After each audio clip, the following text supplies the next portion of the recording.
بسم اللہ الرحمن الرحیم۔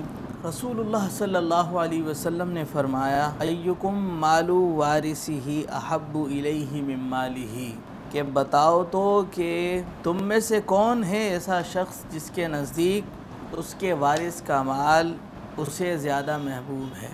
قالوا یا رسول اللہ ما منا احد الا مالہ احب الیہ، عرض کی یا رسول اللہ ہم میں سے کوئی بھی شخص ایسا نہیں ہے، ہر ایک شخص کو اپنا مال زیادہ محبوب اور پسندیدہ ہے۔